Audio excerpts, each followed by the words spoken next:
rolling. All right.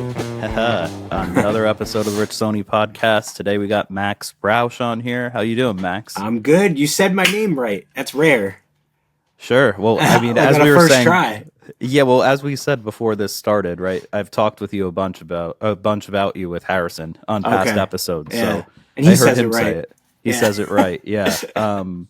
And yeah. So I guess that's a good way to sort of kick this off is give that story, right? So Harrison Bieth has been on a bunch of episodes before, good buddy of mine from back in the day, and then say it likewise with you, right? You've known him probably longer than I have. I've known him since around 2016, maybe 15. I think I want to say 14 I met him. 14. That sounds about right. Like 13 or 14.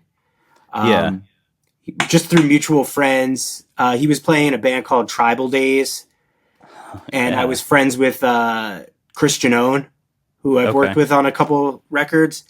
And Harrison was kind of like, he was like the auxiliary member of the band. Like he would kind of play a little sax, a little keys, a little guitar.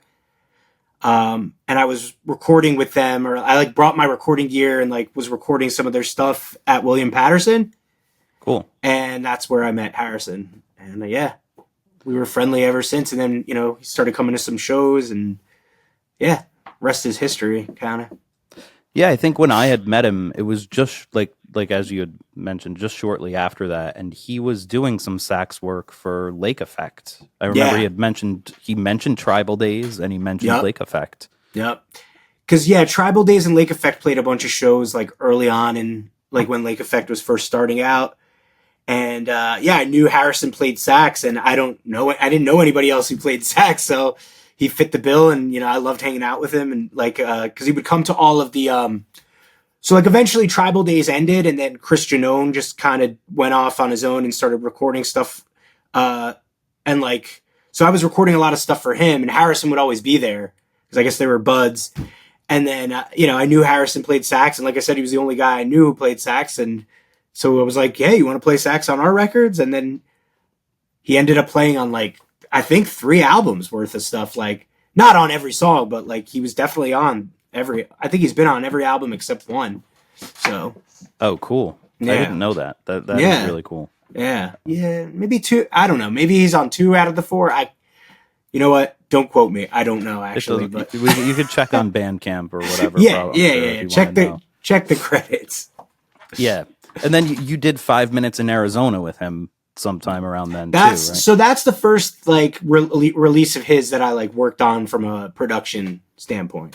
Cool. And that was right around the time that, like I said, I was doing a lot of stuff for Christian Owen, who I guess records under CR and the Nuns now. Oh, okay. Yeah. So that's the connection there. I was working a lot with Chris, and then Harrison came to me and was just like, hey, let's do a solo EP. And I said, sure. Cool. That was so I was listening this week to that podcast that you had done with Jordan Adranga a couple of years ago. Yeah. Jordan. Yeah. That's a really good podcast, by the way. I want to give him a shout out. It's a great pod. I don't know if he's doing it as like frequently, but yeah, I had a blast talking to him. He's a great interviewer. I hadn't listened to any of his stuff before, but that was a really, really solid interview. I got, as another interviewer from my perspective, just kind of getting what you already had talked about. Yeah. So that we don't, rehash it necessarily. Yeah, fair enough. Was really impressed with how deep he kind of spanned over your musical career. So, and that was just a conversation too. It was like he just kind of let the tape roll, and I just was talking, and we really hit it off though. Because we kind of like a lot of the same music, and I don't know, we just have a similar vibe. So we really hit it off. It was nice. It was a great interview. Yeah. For sure. Yeah. And he had mentioned that, or you had mentioned at that point that I think it was during this time period. I wanted to confirm it with you. So did you record 5 minutes in Arizona at that practice space that you had said during that period? You kind of got an influx of people. Yeah. Yeah. That was recorded there along with all of Christian Owen's stuff too, early on. Same room. So it's like, it's funny because I can listen to those records and I don't know if anybody else could tell, but to me, they all have like a connective thing going on. Like it sounds like maybe it's because I've recorded, set up mics in that room so many times and like heard how different instruments reacted in that room. But like that room always sounds like that room. Yeah. So anything I worked on in that era, I could throw it on and I'm like, yep, that's that room. Like instantly I hear it, you know? Sure.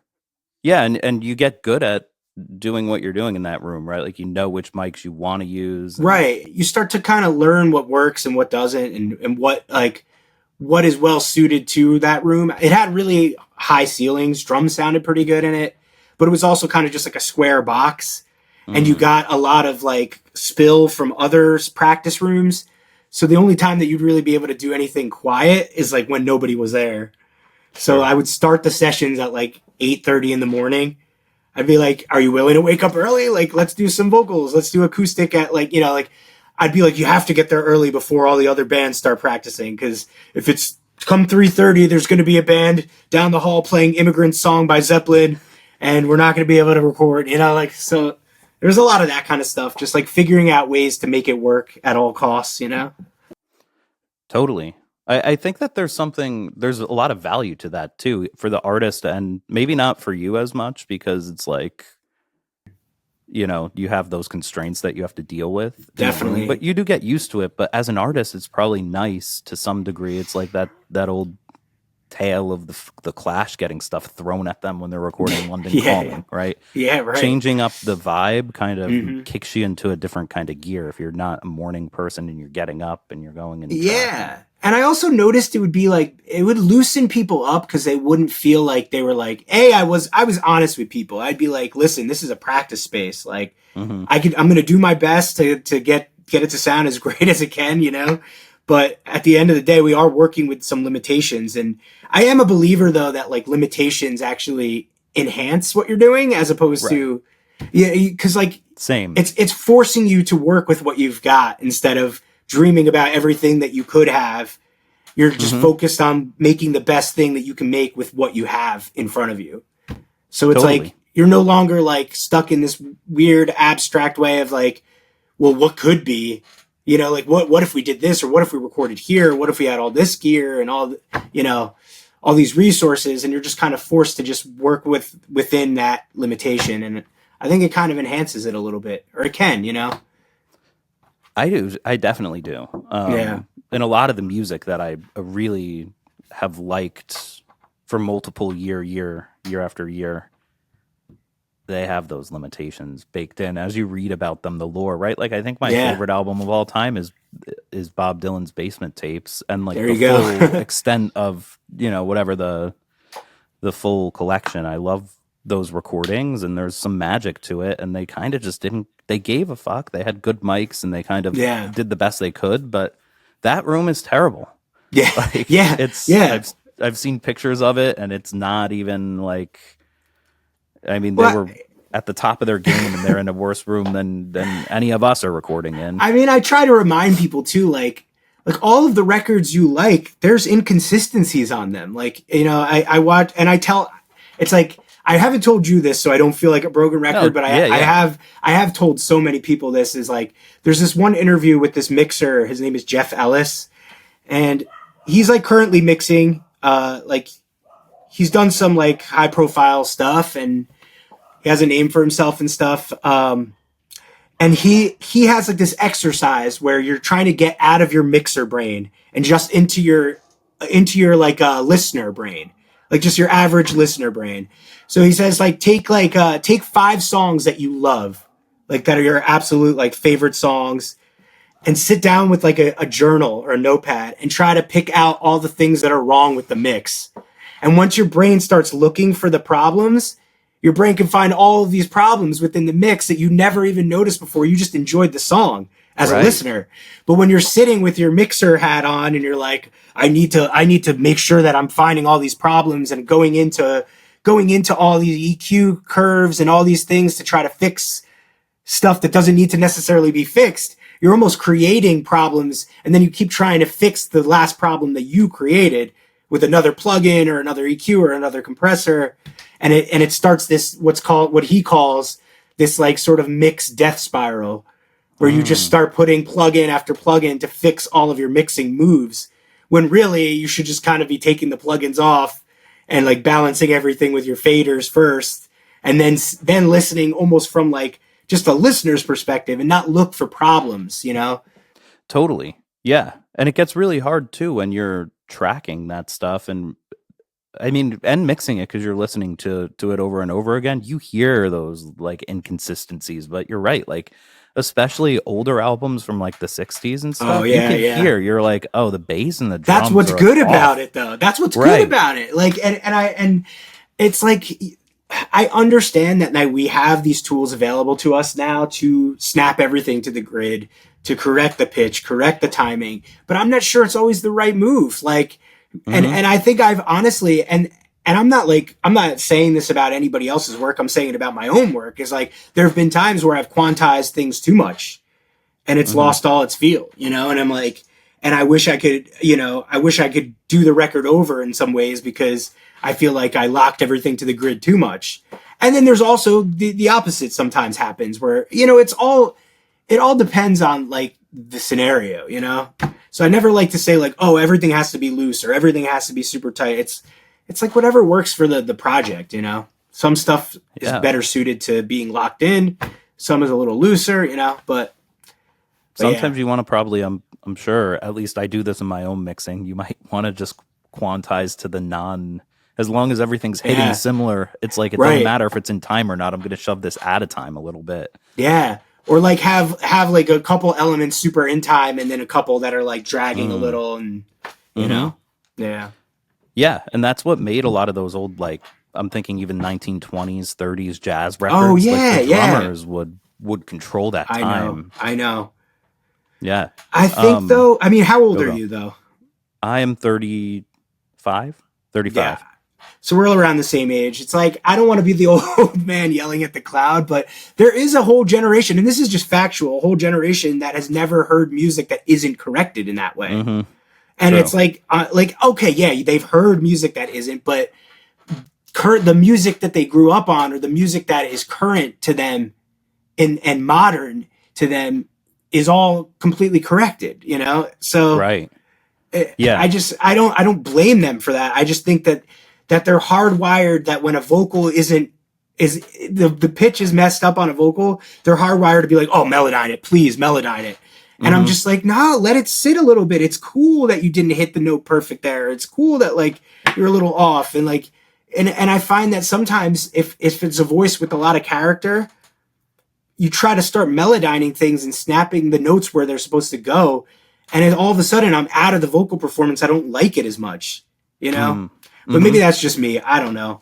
No. Like, even mixing my own stuff, right? Like, I've messed with all that. Like, I have all those plugins and I'll use them. And especially because it's me mixing my own voice, you're never going to get it. I'm sure you notice this in your solo projects too. Like, you're never going to get it the way you have it in your head. No, never. And you can't. Like, and editing it and melodyning it doesn't do it for me. Actually, like, what I have to do, if I'm feeling OCD, I'll usually speed it down like by 50% and practice it a few times and figure out where I don't like it and then go back up to speed and record it. That's actually a cool little technique. I never even thought to do something like that. Yeah, especially for vocals with the headphones on. You know, you just sing over your own voice and then you kind of can lock it in. Or I'll do like some really OCD stuff where I'll like record it at that speed and then mute the one before it. Yeah. And then go back and try to retrack it because it gets weird when you speed it back up. Like, I don't know. There's all this. But the takes have become more important to me for that reason because it's just definitely. Like, it sounds too sterile for my ear. But you're right. Yeah. Like, it might just be our age. But I think like, it is, yeah. Yeah, it could be.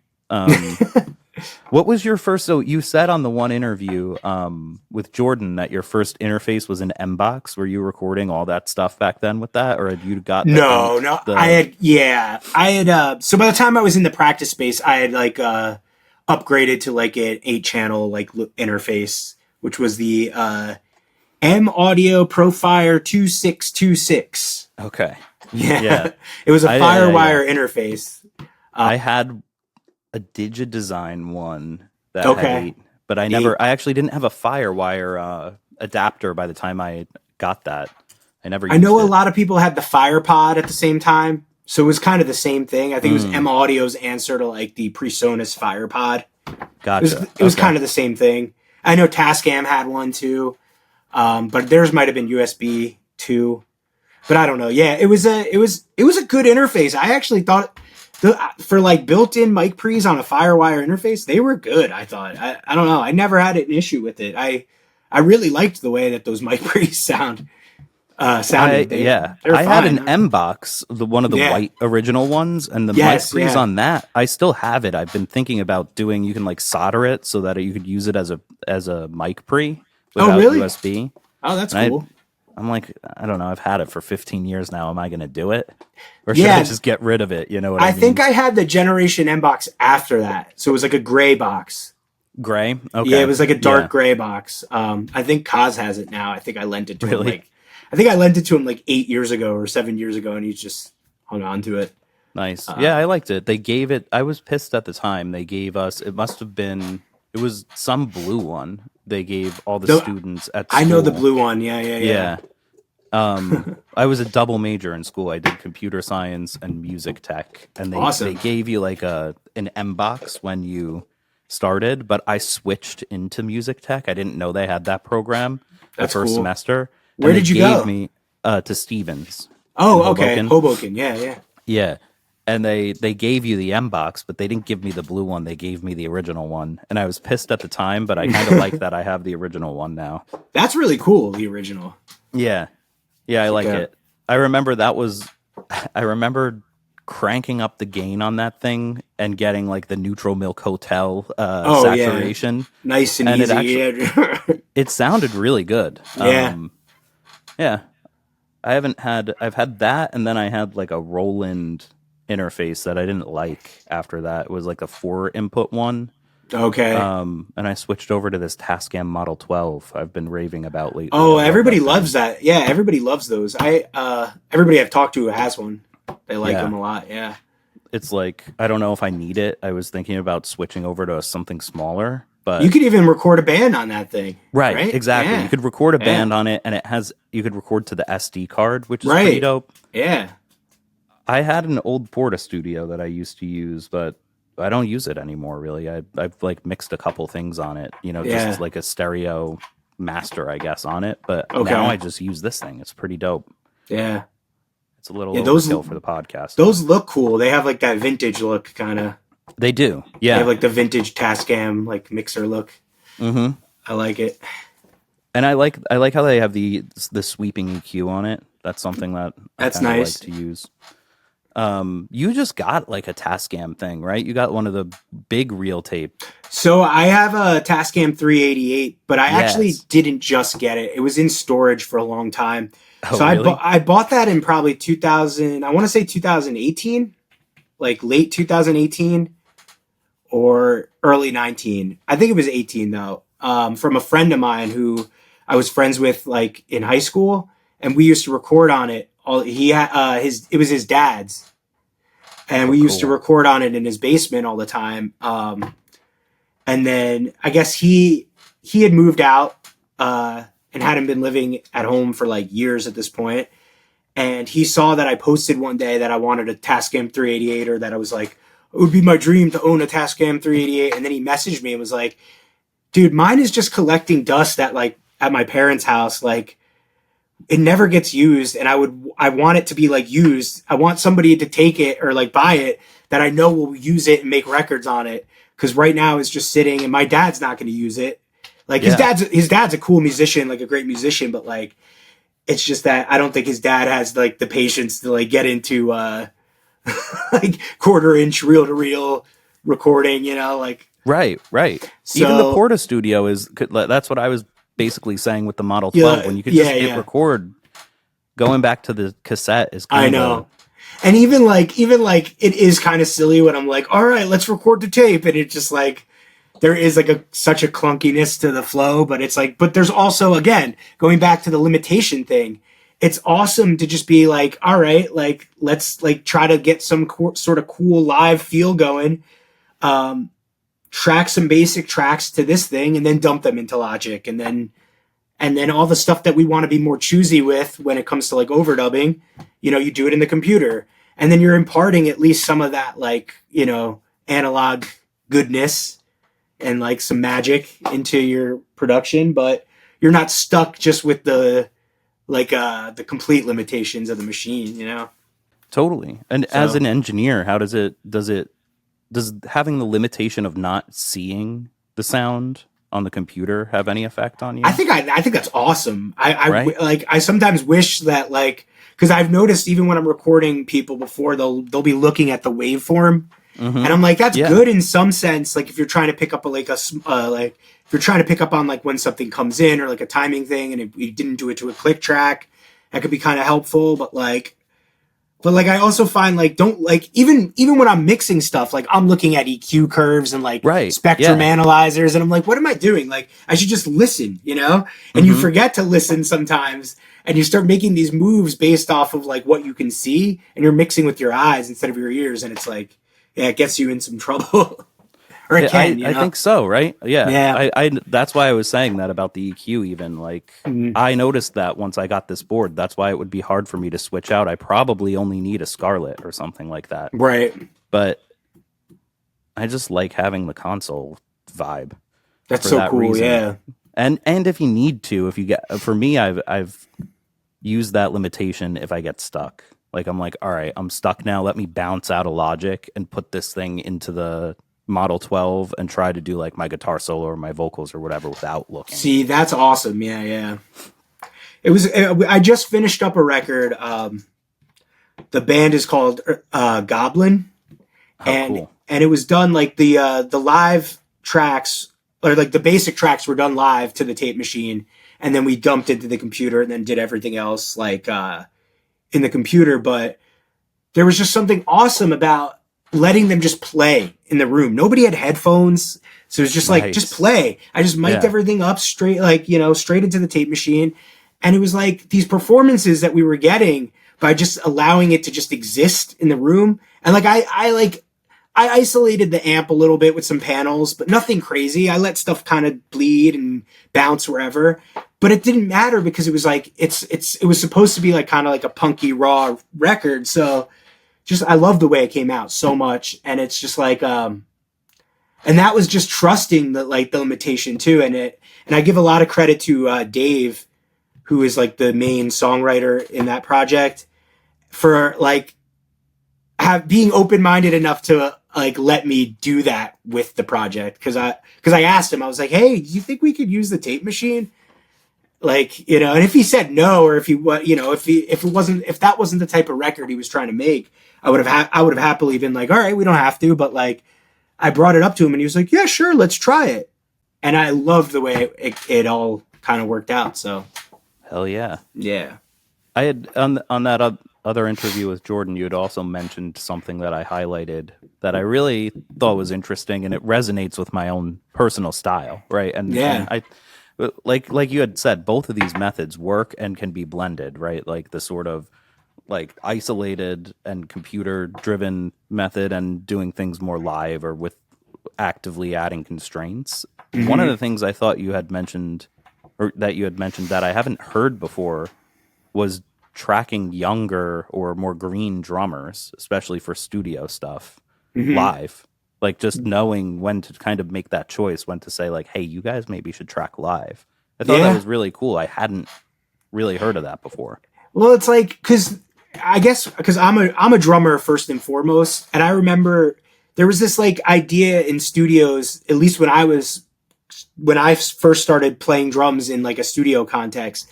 There was a lot of this like, if you can't play to the click, like you need to practice before you even come in here. Like you don't even expect to play drums on this record if you're not like playing in time. And I just always thought that was like insane because click tracks almost kind of like are like a fad in some sense, because before a certain point, I don't even think that was anything that anybody even thought about, because you're just playing music with other people, and like that's just how it was done. That's how it was recorded. That's how it was arranged. So it's like, I mean, you tell an old school jazz drummer like you must lock it into one tempo. They're like, I am the tempo. Like, what the Right. fuck are you talking about? Right.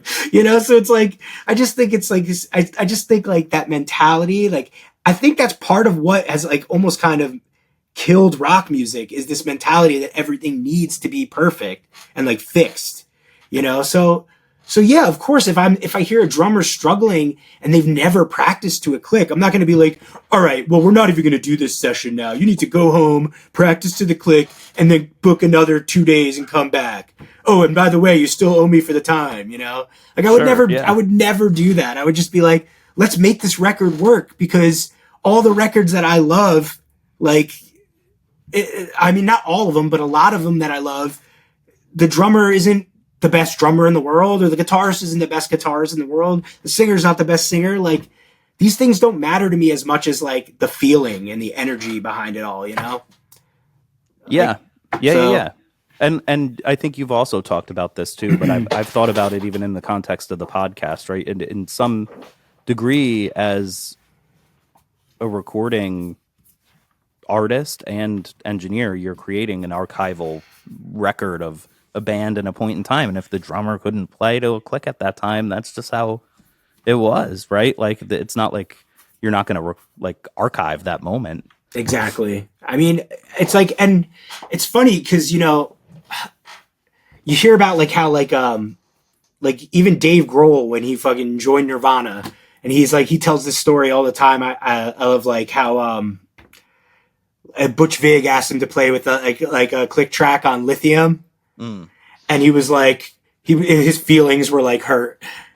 And I think about that a lot, because I think about like Bleach, like before Dave Grohl joined the band, and those drums are like all over the place. And it's not that the guy's a bad drummer. I think the guy's a fine drummer for punk rock, you know, but it's just like, it's okay that he was all over the place. I think there's this like idea that like everything has to be like amazing or like perfect, you know? And I just wish people would like embrace their blemishes a little more, or like be happy to just be like, yeah, I'm not singing great, but this is me. This is how I sing. I don't need to be the best singer, but if I can say something compelling in a compelling way, that's all I need. I don't need to be, you know, I don't know, an amazing singer or an amazing guitarist, you know. Yeah. And I resonate with that as well. And it could be also, I think there is some value to it, though, for sure. It might be an age thing, but it's also, there's something inherently kind of punk rock about that too, right? Like, I think of artists even recently, the CD that's been stuck in my car for a while that I just haven't swapped out is the Richard Hell and the Voidoids album. Yeah. Blank Generation. That's a Blank Generation. Yeah. Right. And I never really listened to that whole album. I listened to maybe 5 songs on it, but it's just been in there playing, you know, and I kind of have appreciated it. And I'm like, Richard Hell is a pretty damn good singer, not because he's singing in tune. It's just because he sounds like nobody else. Nobody else, but he also sounds exactly like somebody that you would meet on St. Mark's Place that wasn't a singer, right? Yes, and they're capturing that again, and I think that's pretty badass. And you got to try to be doing that. If you're, well, you don't have to. You can do whatever you want. It's you can do whatever you want, right? But exactly. I appreciate that aesthetic, right? Of kind of capturing a moment in time. Yeah. I think when the tools are so available and everyone knows the tools are available to fix things, they just expect you to fix it. Like, it's just like, it's like expected. It's, you know, so it's funny that now you have to just kind of be like, now it's like a choice to be imperfect. Right. Like, yeah. It's like, now it's like you have to be like, hey, well, what if we just like didn't fix that? Right. Like, you know, it's the same. Or you came in late. You came in late on that transition, but maybe we shouldn't nudge it that way or this way. Like, let's just leave it. It's kind of reminds me almost of the problems we face as a society, or a global society, with like food and abundance and stuff. It's like in the, you know, ancient days, it was hard to get food. Nobody would be fat. Right. But nowadays you have to like consciously be like, no, I'm going to eat some vegetables today. Right. Yeah. Right. Because they're good for you. And the reason they're good for you is because they're a little bad for you too. They fight your body to get you like a little stronger or whatever. I think these constraints play into that. Yeah. So okay, so there's something that I thought of prepping for this that's pretty Sure. heady. I'm opening it up though because All right, go I ahead. want to tap you into this. Yeah, sure. At some point you were talking about, I forget where, if it was in that one article you had sent or on the podcast, but you were talking about like kind of the correlation of age and taste, right? So we were talking about this a little bit as well. Yeah. And preferring, and this is commonly, I never like to come off as like the old man. Like no, yelling and at I'm not, meme. it's not going to be like that, right? Like it's more, I think there's an element too, as you get older, Yeah. of this, like you really do realize how nostalgic music is and how powerful that nostalgia effect can like pull you back to a place where you were before. Oh yeah. And Like as when a your kid- frontal lobe is still forming. right. It's like having a dream sometimes. If you like, I'm in the car and I put on Blank Generation, right? Like that wasn't our generation, but that's what I listened to in high school. So like, when I So put it that- brings you back to that. Yeah. right, exactly. But then also I'm wondering, this is where I'm going to take the twist, and I hadn't thought of this before, but I'm wondering if that nostalgic preference is being outstripped by the speed of technological advancement, even in terms of how much music is flooding the market, right? Like, because there's things like the Beatles that I grew up with just through, again, we're only 30 years from the Beatles when we're growing up, and then now it's like 60 years ago, but I'm still showing that, like, when I'm like, what music should I show my children? Like, it's like, I they know. need to know that shit, Wow. I've been thinking about the same thing lately too. Yeah. Actually, it's weird that you say that because I've been thinking about how like Nirvana is like the Beatles, what the Beatles were to like my parents. Yeah, totally. Like Yeah. so, like the Beatles will be like to my kids, or Nirvana will be like to my kids what the Beatles were to me. Yeah. Kind of, you know what I mean? Yeah, So like, yeah. are the Beatles just grandpa music now? Like, They are, but they are, like, yeah. but they're still like super relevant, especially if you Oh, of want to be course. a musician, right? Of Like course, if you're yeah. a kid that like and I know that you had mentioned you were raised in like a musical family, right? I Yep, I yeah. actually wasn't. I think my grandparents and there's people, sporadically that play piano and stuff, but I was like the musician in my family. I have Cool. no idea. Everybody else is kind of like engineers or like construction worker type of blue collar stuff. Oh, sorry. I have some tree guys cutting some trees outside. I thought it was some music playing. Yeah, everybody else in my family is like a construction worker or a nurse or a teacher. No, Yeah. not many artistically focused people.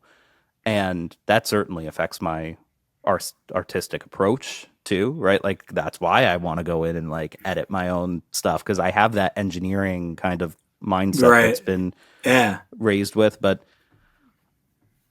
I guess my point is, like, when you're showing your kids stuff, you want to like expose them to something that will, like, you're like planting seeds, right? So you're like, yeah, you like, I know you're not going to choose to probably listen to the Beatles when you're 12, probably, but I'm going to make you when you're 4, so and yeah, and there's the reason that I thought about this is the same thing. Like, there's so much more you have to show kids now if I you know. want them to know, right? Like, I'm like showing my kids the blues and the Beatles, I know, but yeah, also yeah. Nirvana and Yeah. the Pixies and Yep, like same. all that stuff. Yeah.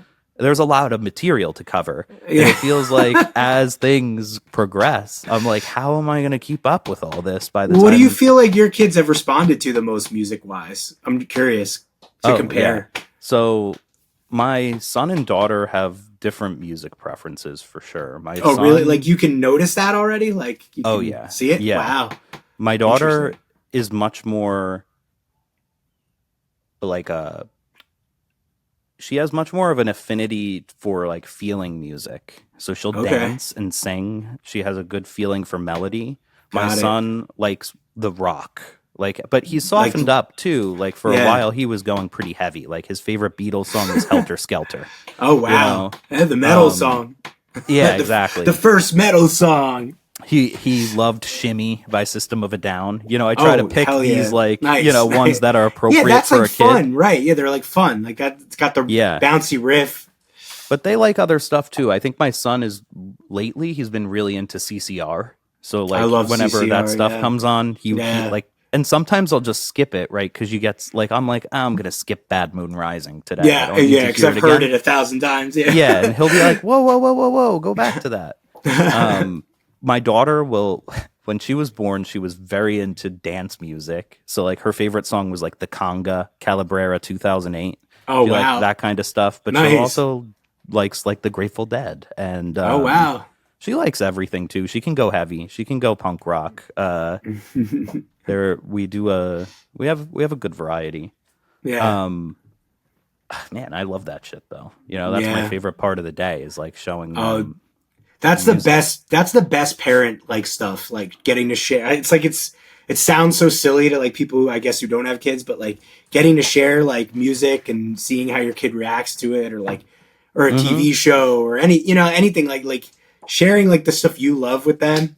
And even if they hate it, it's still like funny. Like it's still like a good feeling. Like, like it's just a good feeling to see the reaction. Like I don't need them to like what I like, because that would be silly, but like seeing their reaction to it, like I remember showing my daughter Nirvana, like I played her In Bloom, and like the verse comes in and he starts singing and she's like, why is he singing like that?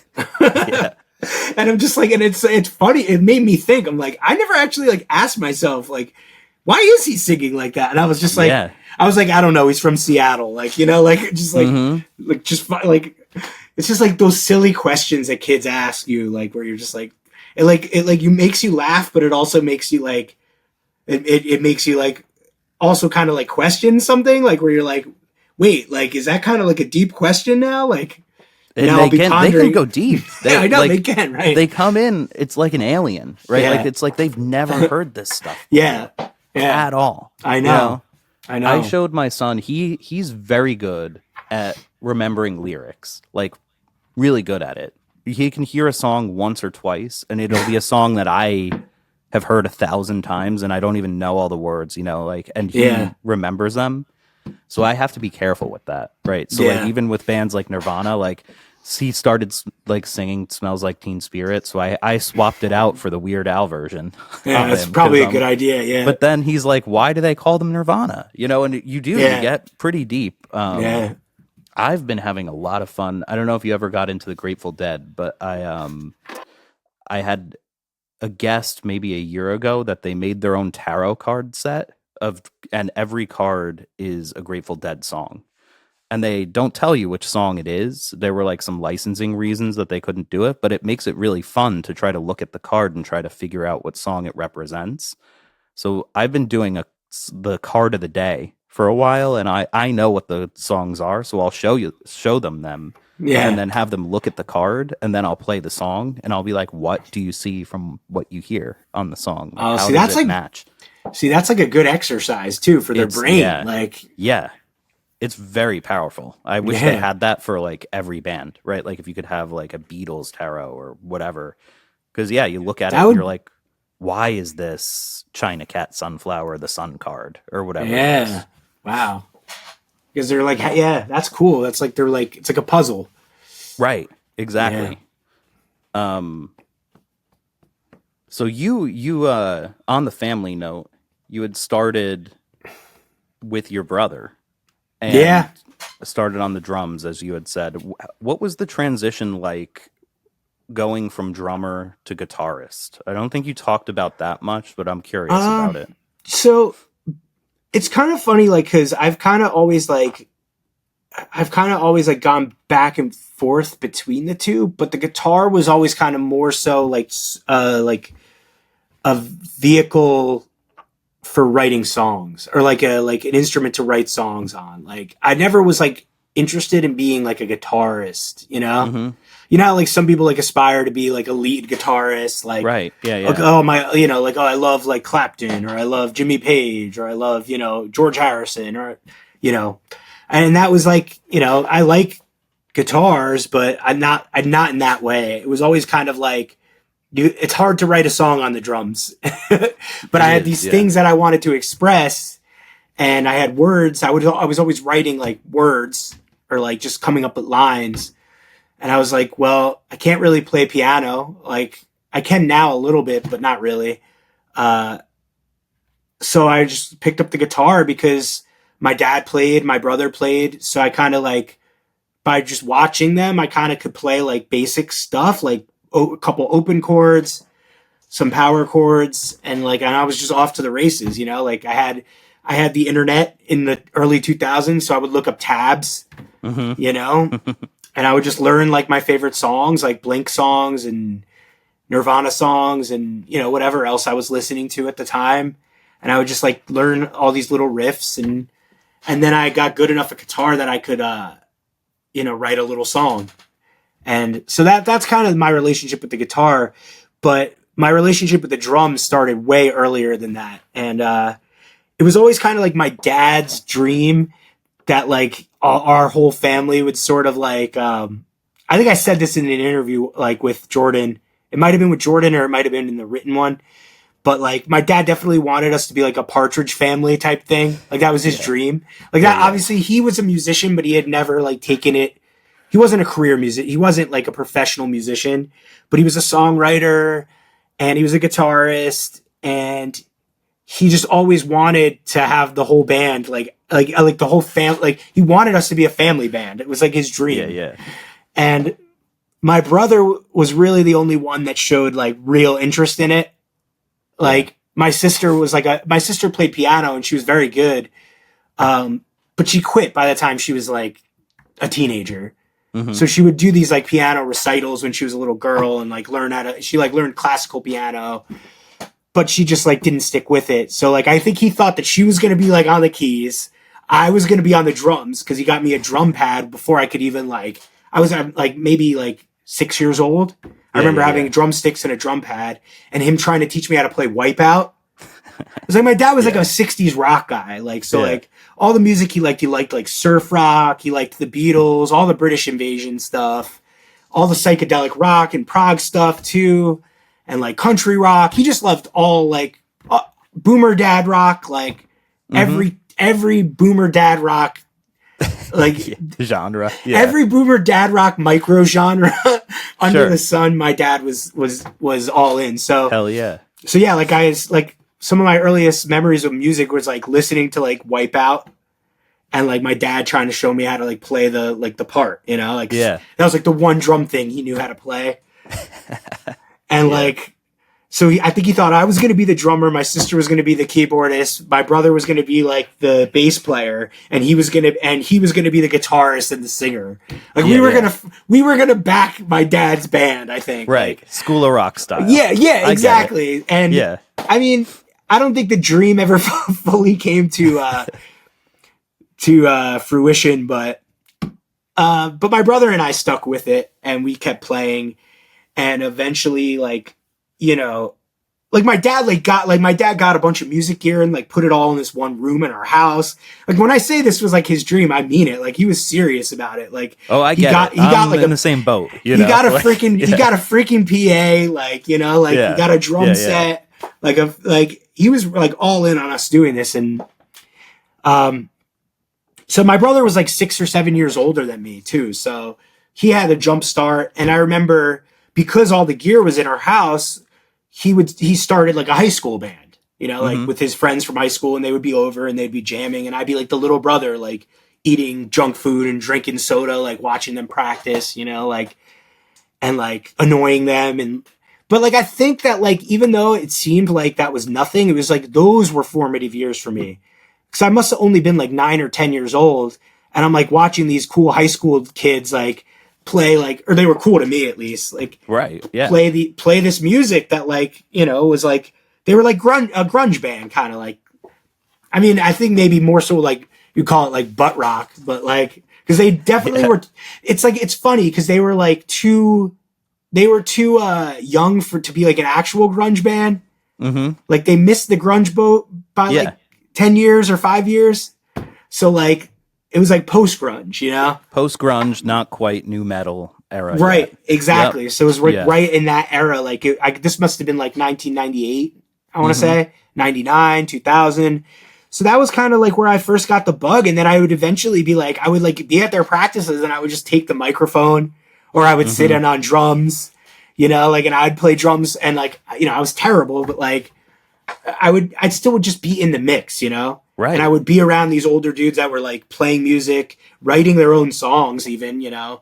And I just think I got the bug. It was just like I wanted to be that. I wanted to do that. I wanted to play music, like, and they showed me so much cool music too, like, you know, like I can't imagine, right? Yeah, because they're 8 years older than you. Yeah, between 6 and 8. Because some of his friends were older than him, even. So yeah. So it was like between 6 and 8 years older than me. So yeah. So I'm like, I'm chilling with these older dudes, and they're showing me all these cool bands, and I'm watching them play music like every week, and it was like I was just so excited, like, and I'm grateful to this day that my parents like allowed them to like practice in our basement, and that my dad wanted us to like he wanted to encourage that part of us, you know. So I'm really fortunate for that and grateful, but yeah. You had a cool quote in that interview that I had highlighted here too, and I want to call it out, right, to give a shout out to your dad, right, because he did leave behind. You said leaving behind a legacy doesn't matter if a lot of people hear it.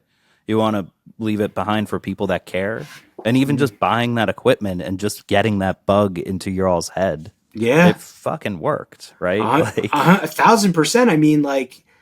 My dad passed away a long time ago now too, like I'm 36 years old. He passed away when I was 21, and so it's been a long time. But like, and you know, and it took me a while to kind of like, I don't even want to say like learn any lesson from it, because I don't know if there's lessons to be learned really, but just like to process all the grief, right, and kind of move on with your life and try to think back on things that like like a legacy that he left me with in a positive way, you know, because obviously there's like a lot of things that you could like dwell on, like that you wish were different. Of course, relationships with your family are never no. I don't know anybody who is completely like immune to some type of complicated relationship when it comes to family, you know, or a family member. But yeah, again, looking back, it's like that it's incredible when I think of that, like the encouragement and the support, and it just from like the standpoint of like not laughing at it, you know, like not making fun of it, not mocking it, not belittling it, not saying, "Yeah, well, you're not very good at that, kid. Better get a day job." Because you know how many parents say that kind of shit, and I get that they want to say that because they want their kids to be secure, they want their kids to have financial security, they want their kids to have, you know, they don't want their kids building up their dreams just to be like have them shattered later in life. Right. Sure. But it's like, I don't know if that necessarily, I don't know what is the best approach, and it's obviously not one size fits all, but I could tell you for me, that encouragement did wonders for like my self-esteem, you know, and like for thinking of, for how I viewed myself, like just in the world, you know, like, no, like I can express myself. It's okay. Like it's safe to do that. Like, and I'm very grateful for that, because I don't think a lot of people necessarily like feel safe doing that, you know, and have always felt safe doing that. And still some people don't, you know, a lot of people don't. So I feel privileged for that. So, you know. Yeah, I mean, that was definitely a struggle for me. Like I said, I come from like an engineering family. I was very supported with my music by my parents, but it still was tough. Like, right, like I double majored, right? Like it was like I'm gonna do both, because they were like, and I've talked with my dad about this now, right? Like, because there were conversations we had where it's like, how many jobs are there in the music industry? And I've made it work for me, right? Like I've been on my own path. I needed to like. I feel very, very good like alignment in terms of being a software engineer at Spotify, right? Like I get to do both, right? Yeah. And that does make me feel comfortable. But at the same time, I think it was the risk of pursuing things like that was over exaggerated. Like it's not like you're trying to be in the NFL if you want to be in the music industry. Right. Like there's especially jobs. if you're realistic. Right. And that's what I always like would tell people. It's like, I'm realistic. Like I'm not trying to be like freaking Lady Gaga or Justin Bieber. Like I'm not like, you know, like I'm honest like about that. But if you're trying to be like Henry Rollins, you might be able to grind through it and do it. You know? Exactly. And it's like you create your own path and your own niche, and you find your own way. And it's like I don't know. I agree that if you're going to be like, if you're going for like pop stardom, yeah, you're probably you're probably like, probably fighting a fucking losing battle. But like, if you're just going for a position within the music industry where you could sustain some type of career, like through like longevity, like, you know, I think it's possible. I don't know. I think it's possible. And I think I mean, this is a good transition into another topic, which is pertinent that I wanted to tap your mind about, but it's possible, but it's also like, man, I lost it. Damn. Well, I can bring it up in a less smooth way, right? But yeah. But like, it's something that if you're trying to do, fuck, man, I had such a good transition. I'll just reframe it entirely. You have two kids, man. Yeah, and I started trying to wake up at 5 a.m. recently. Dude, instead. I've been well, like we're in like that newborn shit. So it's like, so I was up at 3, you know, like, and I'm just like, so it affects you so much differently. At least for me, I'm definitely a night owl. I can get up in the morning. I've done it. Yeah, I've done it for when I used to work in the city. I'd wake up at 5 and I'd sleep on the bus and shit. Yeah. But I do get more foggy. Like, I'm way less foggy at like 2 a.m. than I am at 10 p.m. if I woke up at 5 a.m. If that makes sense. Like, if I woke up at 10 and I'm up at 2 working on like a music thing, I'm much more present than I am at 10 p.m. if I woke up at 5. Yeah. But I love the 6 to 7, like after I'll do like a little workout, that 6 to 7 a.m. is way more powerful than 1 to 2 p.m. 1 to 2 a.m. Definitely. I mean, I love like the 5 a.m. like morning walk. Like if you can get out, like, and like the sun's coming up. Oh, there's nothing like that. Like that is like, that's awesome. But like the sleep for 2 or 3 hours, wake up, sleep for a few more hours, wake up, sleep for an hour, wake up. That's rough. That scattered shit is where it's like, no, I start to like, that's I'm not there. I get my full. I can't ever allow myself to have like 8 hours of sleep. I don't feel right with 8. I don't either. I get a little groggy actually. I feel weird with 8. Yeah. Everybody says 8, but I find that 6 is I'm perfect. 6 is like 6 is a full night for me. If I get 6, I'm happy. And every 10 days I need 10. Fair. Okay. Fair enough. Like I'll crash after like 10 and I've just learned that that happens. Usually I sneak a little nap in for like 4 hours every like 10 days. But 6, I pop right up. 6 I'm good with. I love the 6. Maybe 6.5 sometimes if I'm feeling a little sick or something. But 4 I can function, but that's like anything below 4. Anything below 4 is brutal. 4 is rough for me for sure. In college I used to do 4, and this is when I first started waking up. Like it was tough to do like computer science, like final and guitar, like or sound recording. Like I'd be like working on a mix, and I'd have like a math final. Yeah. And I'd have to choose, and I was going to say you'd have to choose, because I couldn't. You can't do both. Like, I'd get like I just got by in a lot of those classes, like because I would spend the whole night working on my mix, and I'd like get like a D on my calc final or whatever it was, but I started going to sleep and only getting the 3 or 4 hours. Like I'd be like, instead of staying up all night, I can't. Like I have to sleep now. I'll wake up at 3 a.m. and finish this project or whatever. Yeah, it's rough when you don't sleep and then like you hit a point in the day where you're like, shit, I only slept like 3 or 4 hours. But if I nap now, I'm gonna throw the whole thing off, and then there's no chance I'm gonna like, you know what I mean? Because if you nap in the middle of the day, then you're not gonna be able to hit an early bedtime. Yep. And then you're gonna be all screwed up. The energy drinks start playing a coffee, all that shit. Yeah, it's. Yeah, I know. Well, you're in the thick of it, right? Like I didn't even bother for like a year until my daughter was 2, and now I'm like, all right, I'm gonna try to like retrain myself here, see if I could get up. Maybe I don't know if I can do it. Well, it's like you have 2, so like, and I feel like they're similarly spaced apart as our kids. So it's like you know how it is. Like you finally got, like, I felt like we finally got her into a rhythm where I'm like, we're both, Victoria's my wife, and I are like sleeping through the night. Everything is just like, everything's good. Like, and then it's just like, you bring another newborn in the picture and you're like, oh fuck, this again? Like, but then like you also have the toddler in the wings causing chaos, and you're just like, you're trying to look this way, but you can't help but look this way. And it's like, it's disorienting. It really is. But it's I awesome, found it to get easier for myself as they get older. Like now it's pretty good. My younger one is actually really good in the morning, and my older one isn't, but he's like very good except in the morning.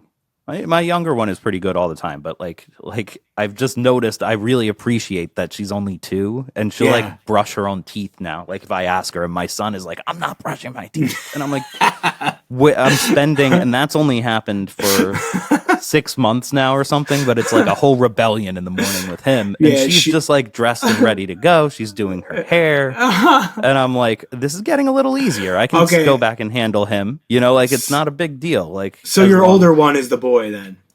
My older one is the boy. Yeah, the younger one is the girl. So we have the opposite, Yeah. Because she's a little like that. Like she like learned how to brush her teeth, and like she got into it for like a week. And then she'll then the next week she'll be like, nah, I don't feel like it anymore. Right. Yeah. Like, what the fuck? I know that happened with my son too. Like he did it, and now he doesn't do it anymore, and it's just like, I don't want to. A whole production. Like, what do you mean you don't want to? Yeah, and that's usually my like contribution to the parenting is like the morning time, breakfast time, and I'm like trying to fit. The dog wants to eat. One kid doesn't want to get up. The other one's ready, and like I don't want the dog to like pee on the floor. It's like a whole.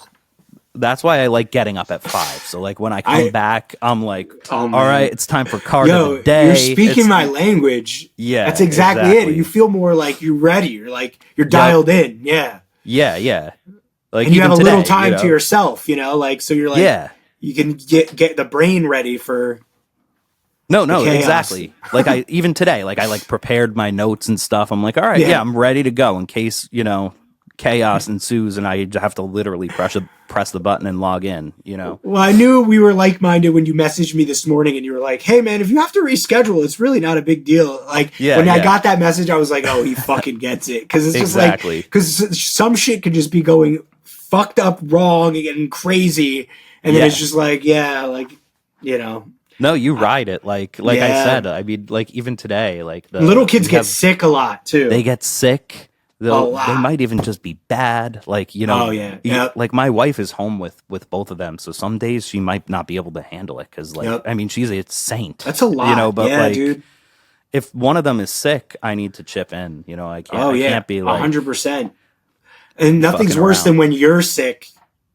Yeah. Like, and you're trying to take care of a sick kid too. Like, oh, that's tough. Totally. Yeah, it's tough. Yeah. Anyway, so the point that I was gonna make before Dad talk. Yeah, I don't remember the. I do remember a question I want to pop in and ask you real quick, and then we'll go back to that other one, which was, since you lost your dad and you're a father now, has that impacted what I had mentioned with that quote with the legacy? I mean, I noticed myself, for context, right? Like I started like hoarding records and CDs just in case I'm not around, right? Like just, you know, it's like, for that reason, right? Like I'm just like, I want my kids to be able to discover music the same, even if I'm not, even if I am around, like I poked through my parents' like records and shit. Yeah. And we don't have that now. So I buy them and I don't even always listen to them. But I'm just like, no, I need to have like, you know, a copy of like Double Nickels on the Dime on Minuteman. Yeah, nice. You know, that kind of thing. Like where I'm just like, my wife doesn't listen to that type of music. Nobody in my family does. They need to find that themselves, you know? Yeah. No, I think about that too. No, total. I've been starting my own record collection because I inherited a bunch of records from my dad.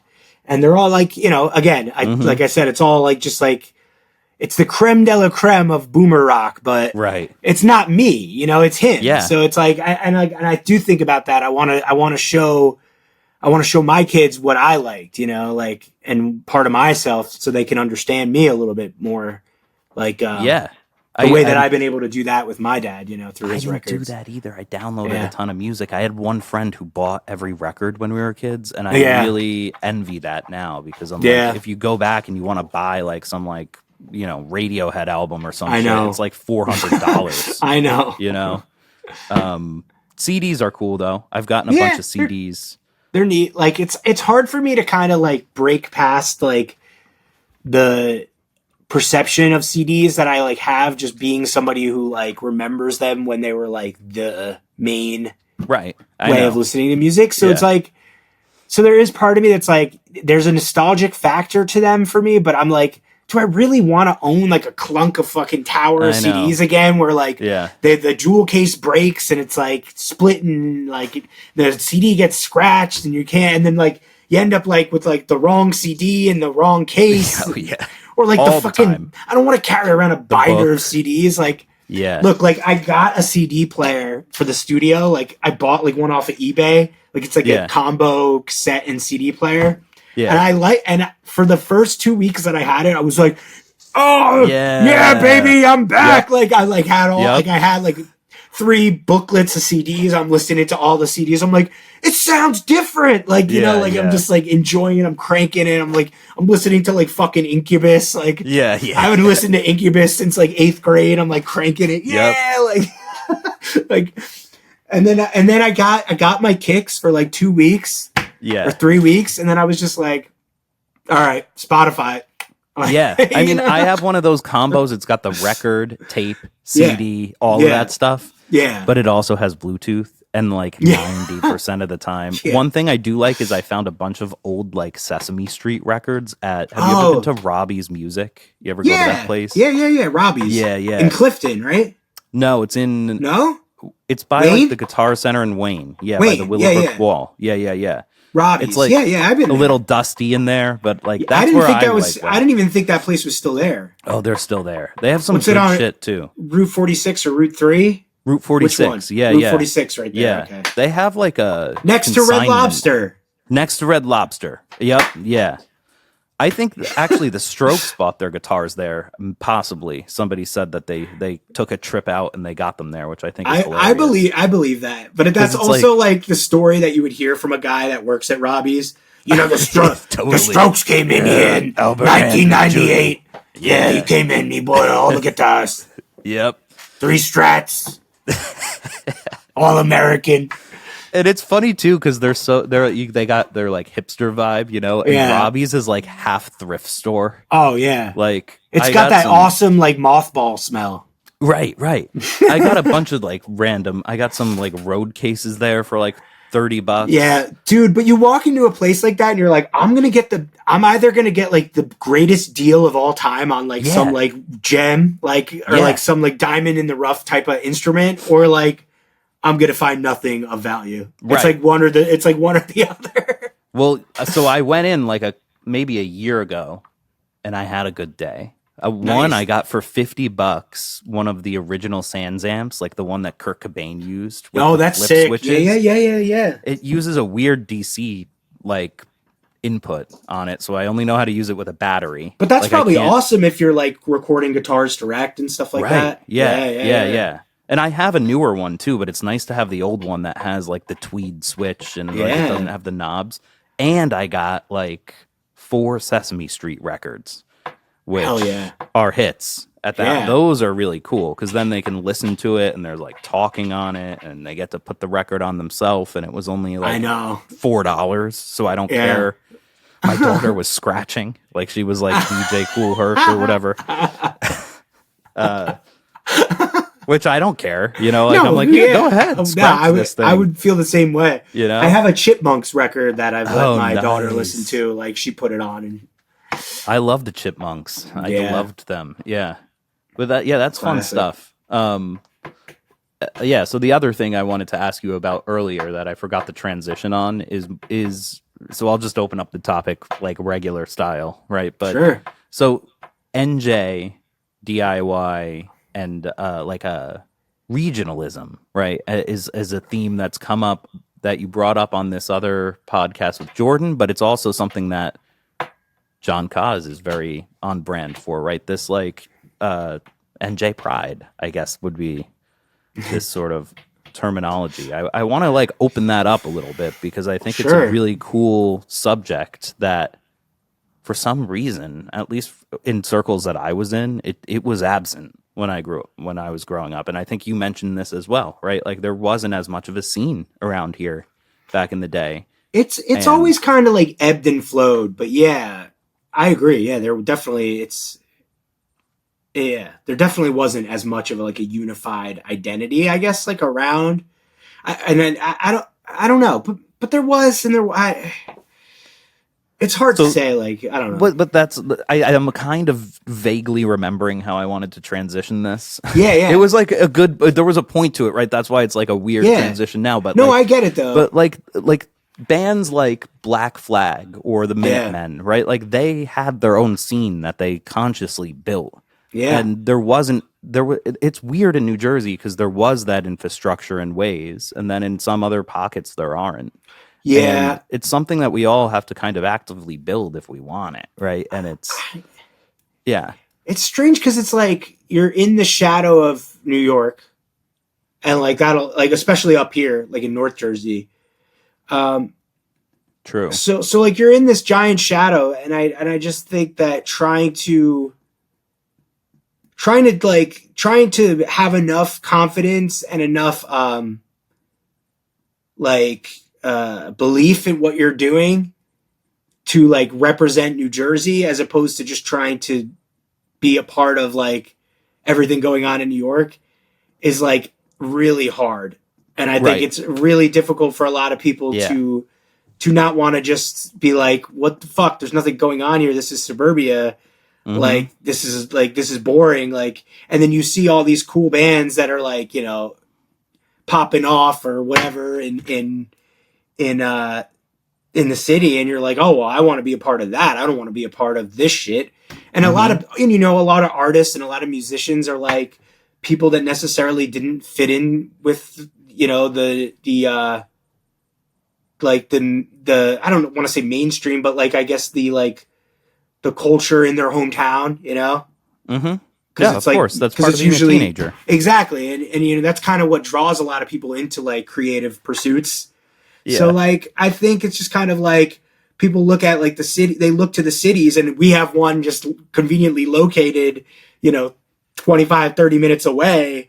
And I think they look at that and they say, well, here's a place where there's a bunch of other people that are like me that like I can understand what I like, and I can, you know, I can vibe with them, and I can make music with them and create with them. And there's people who want to watch me create it. And I just think it's very tempting to want to leave.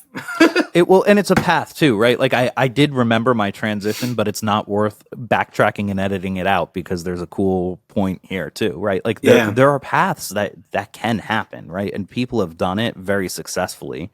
Right. And one that comes to mind that, you know, would be this sort of typical of what you're talking about. This, like, I don't want to be, you know, in my hometown. I want to do something different. There's an allure of something cool that's happening in the city. Mm-hmm. The band that comes to mind to me that did that probably more than anyone is Misfits, right? Yeah, right.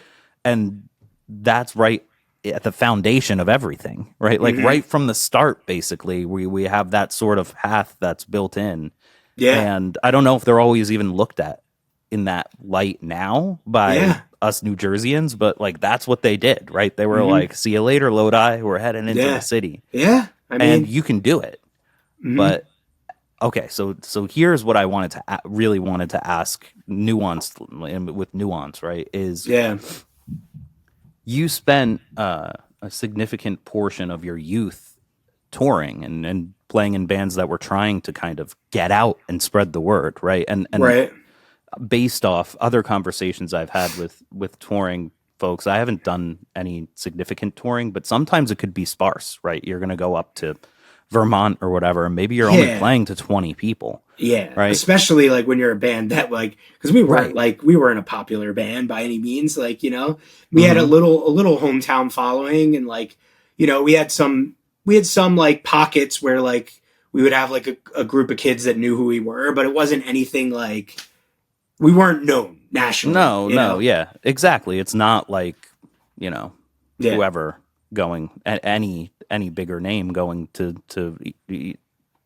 gather a crowd, just to sell out for the night. These were still very much just like, tiny shows. Right. Like, but just in a different stoked, city. Right. You'd be stoked if 50 people were there, Mm-hmm. That would be like, you killed it. 50 people, Yeah. So I think what I want to ask you is, what's your perspective on where up and coming artists, or not even up and coming, but any artist that's trying to build their own name, and so like where do they invest? Do they invest in building their own scene locally, or do they invest in trying to tour and build their own network of folks throughout the Northeast or throughout the country that you can continue to do that, right? There's a balance, I'm sure, but I think that just like, I think touring and creating like, I don't even want to call it a scene, but a network of like-minded bands. I guess that's a scene, but like, like touring smart in the sense of like, just do tiny regional like stuff. Like, not even tiny. It doesn't have to be tiny, but like, especially if you're a band that's situated from our area, like you're like missing out if you're a younger band and you want to tour, like you're only like 6 hours or 7 hours from like Pittsburgh. You're 2 hours from Philly. You're like 4 hours from Boston. Like, we're sandwiched in the perfect spot if you want to just do these little runs every weekend. Like, by the time that I realized like that's the way that you should be doing it, I was already like too old to want to tour.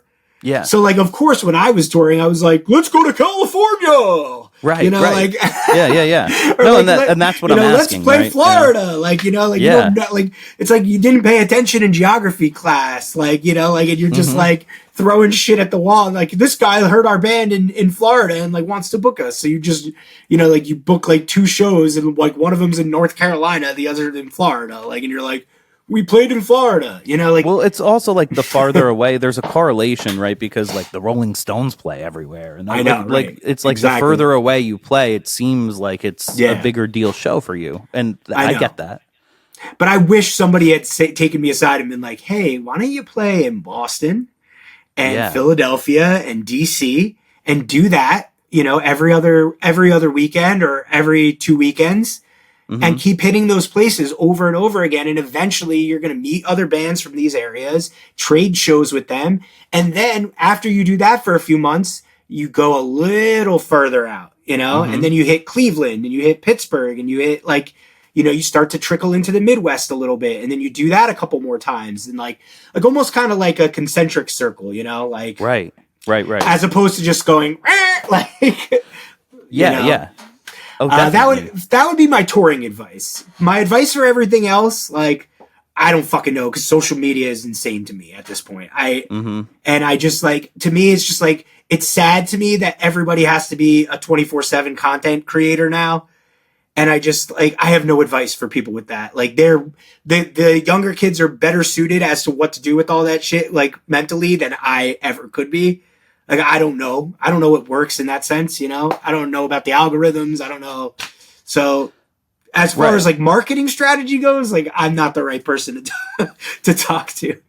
Well, like, no, I don't, I'm too old to care about that. Yeah, right. I'm more, and like I'm mostly asking for up and coming bands. I don't even have a band right now. I don't plan on having a band that would ever tour, but I just wonder like what the value you would get from doing that versus like playing like where I am for a couple weekends, and then in a touring perspective going down to like Rutgers, like playing where we are and then like unlocking the area down there. Like, it seems like there's still already silos that are closer to home.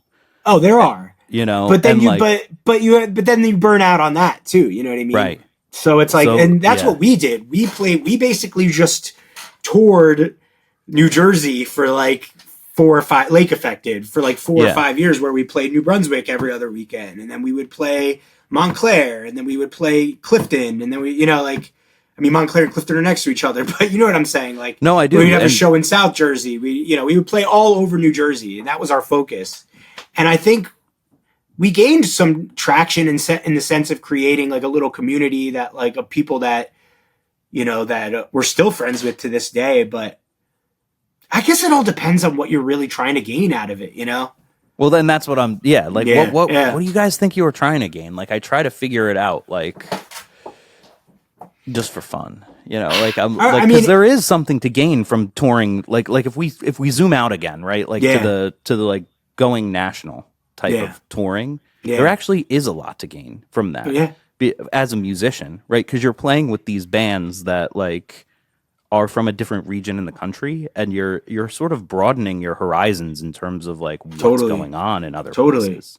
Yeah. If you're stuck at home, and especially if nobody sounds like you can all get this homogenous sort of thing, and then there's also only so many people that are going to listen to your type of music. And then people stop coming, right. Even if they like your band. They're not going to come to every show that you book when they like they've seen you already, and and it's the same freaking set over and over again. So you don't want to. So in your experience, playing too often in one spot probably oversaturates your people that are going to come see you, right? Definitely. But you do it because it's fun and you want to keep playing, and I think you always think like, oh, the next show is going to be different, or like maybe people will come out to this one. But like I know for Lake Effect, we definitely got to the point where we were just like playing so often in New Jersey that it just was like people. We would like joke. We'd be like, so how many people are going to be at this one? Like right. We'd show up to the show and we'd be playing in front of like, God bless him, but like Harrison and like two other people. I love Harrison, and like I'm happy somebody's there enjoying it, but like, it's just kind of like it can be kind of, and then you kind of feel defeated. You're just like, is there any point to this? But you want to play too, right? Like right, yeah. Like you have to some degree. That's how you get better, yeah. Yeah, that's how you get better. That's how you know like what to write next. I know that people say you don't want to judge your fan base or whatever, but you feed off the audience. Musicians have to. Like you grow as a band when you're playing in front of people. 100%. And I think to this day, the reason why like we can, as a band, we can get into a room and like we can, like even if we haven't practiced in months, like we get into a room and like we still like we sound passable. And that's just because of hours spent playing with each other, and like, and our relationships as musicians in Lake Effect, like predates the band Lake Effect by like many, many years, like we had all been playing with each other for like years before Lake Effect was a band. So the chemistry, like if you would combine it between us all is like, it goes back very far, so it's kind of like, all those shows, like they meant something. I don't know necessarily if I know the full scope of like what it all meant, but it's provided all of us with something, I think,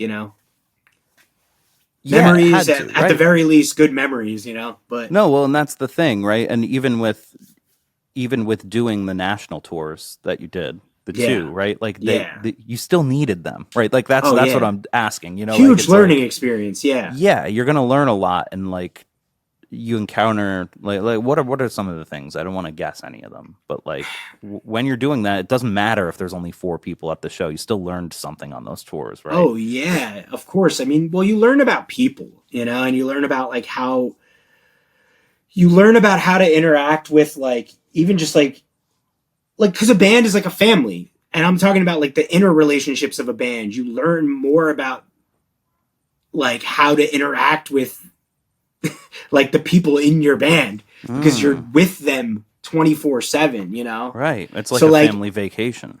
It is, but like you realize real fast that like somebody might be your friend when you see them once a week or twice a week, but when you're forced to spend every waking second with them, they might get on your nerves really fast, and like you better learn how to coexist, otherwise it's not going to be fun, for anybody. Right. So I guess it teaches you that, but also getting to see like different scenes, like you were saying, up close and kind of see what's popular in different parts of the country. It'd be funny when like you'd be somewhere and you're like, oh my God, this place is like 4 years behind like where we're like the trends and the styles. Right. And stuff. Right. I remember we played in Boise, Idaho, and this was probably 2006, I want to say. And it just was like, it was like almost kind of like they still were like into nu metal. Yeah. You know, and it was 2006 by that point. It was like, it was over. Right. You know, now it's back again. Because everything comes back. But you know what I mean? Like, but in 2006 to be like, you know, dressed like you're Fred Durst, it was like a little off, you know, like you're like, what's going on here? Like, you know, because that was like the heyday of like the scenester, right? And the emo thing, you know. So it's like it was definitely kind of like off-putting, or not off-putting, but just like behind, you know. Yeah, mind opening, right? But then like right. But then you go to Brooklyn and you're like, wow, these people are like ahead. Like, right. Clearly, this is some shit I've never heard or seen, or like, you know, maybe not now because I don't know, but I'm, you know. Yeah. No, I know. I had a similar experience with the New York stuff, right? I don't know what the fuck is going on in New York, to be no, I don't completely either right frank. now. Like, I have no idea. And like, have fun. I don't know what. It ain't for me. I don't know what's going on anywhere.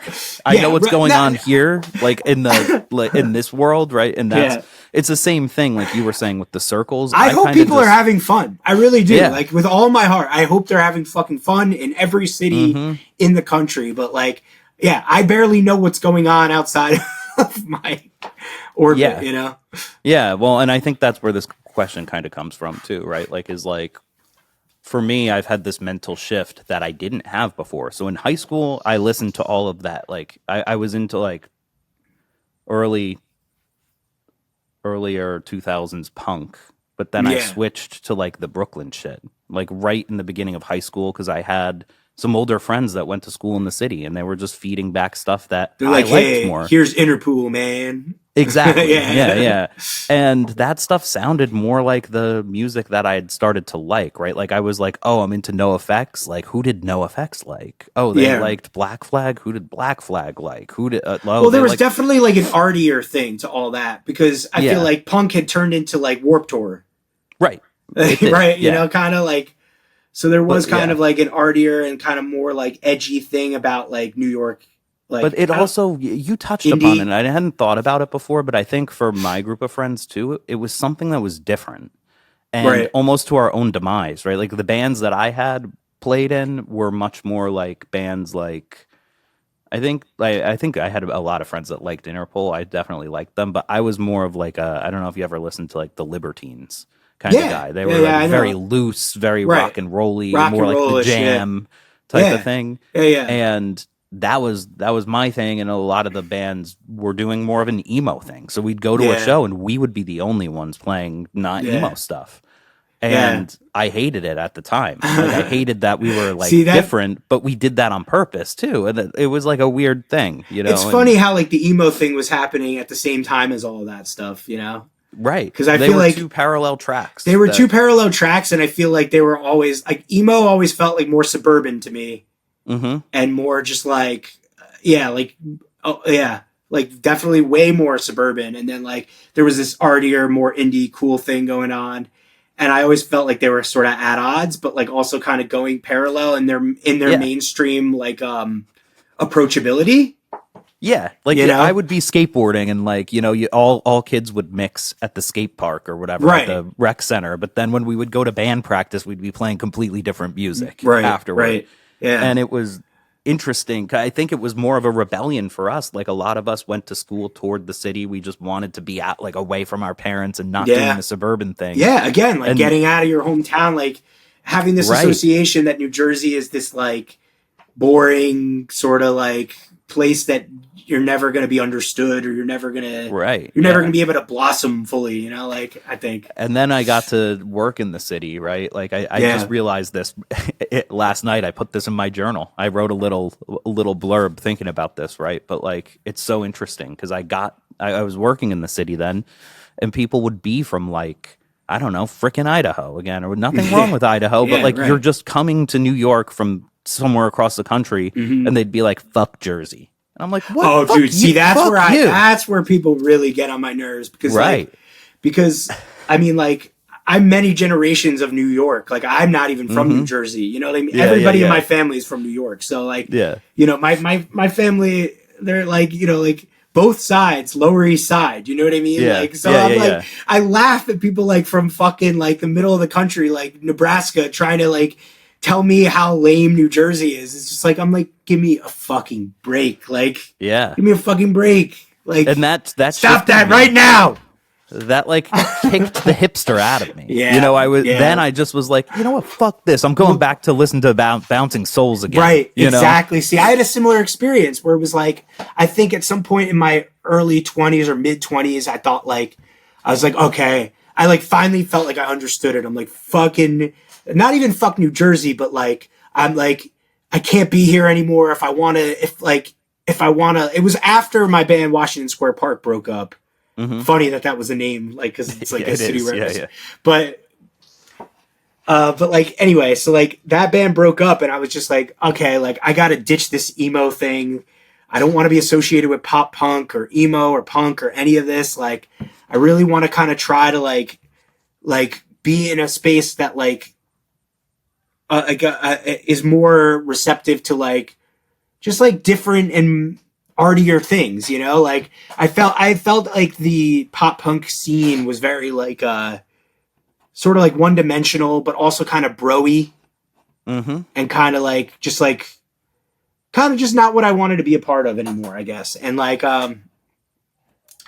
but then I realized real fast that it was like this whole other thing is its own show and like its own fucking fake facade and like even worse because you just have it's worse because it's like you have like these kids that are just essentially cosplaying, you know, and it's just like at least like with the pop punk thing, it's like it's like what you see is kind of what you get a little bit, or like with the emo thing, it's like it's more so like this is what it is, like, you know, it's more serious. Like, so I had the opposite thing, right? Like, so my bands, we didn't fit in, right? And then by the time we had gotten to college and like all the different bands that I had played in, like we were not playing in New Jersey. We would play in Brooklyn. We would play. This was before. This was when like it was still sketchy, you know. Yeah, but we'd be playing in like Bushwick, right? In these like factory like floors where people had like no doors, and it'd be like some artsy place. Or we'd go out to like Valley Stream in Long Island, right? And that's where the bands that sounded like us were playing, right? But then you get, it's like half of the bands sound pretty good, but like especially for me, like I was like still trying to be a rock band. Yeah, but there'd be like DJ sets or like something that was a little bit like kind of, I mean, if you're good at it, it's good, and I like all that kind of music. But if you're bad at it, it's kind of boring, you know. So half the show would be very mellow or very boring. Yeah. And that's where I started to be like, you know what? I actually get what those emo guys were doing. Like, like where are the people pushing each other at these shows? There's none. The passion. Know? You know, I felt like a lot of like, I always felt like the indie thing was a lot of like all about aesthetics and all about posturing and sort of like almost looking the part as opposed to just like you said, why aren't people like just like, you know, going crazy? Like you forget to like a lot of people that I would jam with, and I hadn't come up, right? Like that was a transition in high school, but I've been playing before that, right? And I wasn't into that stuff until then. I had music before it, and the one thing I'd notice is if I'm trying to jam with people, they wouldn't listen. Like, I'm like, you have to listen to me if we're jamming. It can't be like you're just like a looper. Like, you can't just be looping your part. You need to listen. Like, if we're jamming, you need to be like listening to me. We need to figure out how these parts intertwine. Yeah, it's just a different approach, right? Like, and even if they were good, like some of those things were tough for me too. Where I'm just like, hey, we need to like, how are we gonna write a song here? It's like, oh, you wrote your part and I wrote my part, and now we're gonna like put them together, and like, it was a weird. It started to get a little weird. Yeah, and I shifted back and I started doing my own thing, right? And came back to Jersey. But it is interesting and that happens in Jersey too, right? But like it happens everywhere. I'm sure, right? But it's an interesting thing, I think, that musicians have to go through coming up to find a sort of home base. And one thing that's nice is I feel like there are a lot more home bases around here now than there were before. It's just easier to find information, like, you know, like, that's true too. Like, right? I mean, through social media is just like, as much as I was mocking it before and being like, I don't understand it. It's like the one thing I do understand about it is that it's like, at least like the information that you need that's pertinent for you to be able to get to the gig or go to the event. Like it's there, it's accessible, it's easy. I remember being young and like wanting to go to so many shows or wanting to be connected into so many scenes and just feeling like there was no way to get the information on how to do that. Like, you know? Right. Like it took social media for us to make. Right. But I don't think, right, exactly. You know what I mean? But I don't even think, and we have a lot of like overlap. No, that's what I'm saying. We should have met, like, right, you know, exactly. We're the same age. We're from basically around the same area. Like, I heard you mention, like, I mean, my first show was at Bloomfield Ave Cafe. That's where we used to play. So was mine. Exactly. Yeah. We used to play there all the time too. So it's like, yeah, like we should have met. Like, right, you know, exactly. And the same thing happened with you and Kaz, right? Like you had said, you'd been to similar shows and like, yeah. I mean, he's like a good amount. Like he's 6 years younger than me. So it's like, it's funny that him and I met, but you and I haven't met. Like that is to me, that's more like, you know, it's like, it's well, we got to hand it to Harrison. He's the glue that holds New Jersey's. He's the roots of. That's the whole right. Thing, you know? That's right. He really is. Like he just what a guy. We haven't talked about Pizza Bagel at all, and I'd be remiss. I actually almost wanted to kick it off with that because you guys hit this last on Jordan's, but I didn't do that. So now we're doing it last here too, but that's okay. Fine. I think it's pretty cool. Thank you. You could give a spiel if you want to. I could also point in the links to well, why don't you just the previous interview? I think that one of the so I'll give a little spiel, right, for the listener in case they don't know. You all have this Pizza Bagel Records, right? But it's really more of a collective. That's right. And you and John Kaz had started it. I don't know when, 2019, something like that. Something like that. Yeah, right before the pandemic. Cool. And you've put out a bunch of stuff, right? You put out most notably those compilations that are the food, the soup, yep, and the breakfast. Exactly. And I think that you had said something really cool in the interview with Jordan about how there's some value to that. This is similar to the conversation we were just having, right? And it's like, I should have framed it a little bit better, but again, I have my dad brain in the morning. Okay. Yeah, I feel with me. I'm thinking about this whole interview right now, and I'm like, I hope I made sense. We will. Yeah. This is how it rolls for me every time. I'm used to it. Like, you're not. In my head, I'm just like I'm doing my best. I hope I'm coherent. It's gonna be really good. Yeah. So one of the things that you all had mentioned, man. Now I'm like, oh yeah. So getting into the music business in 2022, you had mentioned this in the interview. If you're doing it now, it's been weird, but it feels weirder than ever now, right? Because if you're starting a record label, what's the point, right? Like you're just going to be a bank for bands. I've thought this for a long time, right? Like why wouldn't? But I've also grown up with idolizing bands that didn't do that, so it was kind of more inherent to me. Like when bands that I had met were like, yeah, we're trying to get signed. I'm like, why? Like not even like why judging why, but really like why? Like why? Like tell me what's to gain from it, right? Like is it money? Like dude, just like because it seems like a big trade that you're making, especially as a young band. And then you had mentioned that probably there's more value in the things that Pizza Bagel is doing, which isn't putting out records or being that bank account, but you're grouping all these artists together and kind of making a place for them to have a moment.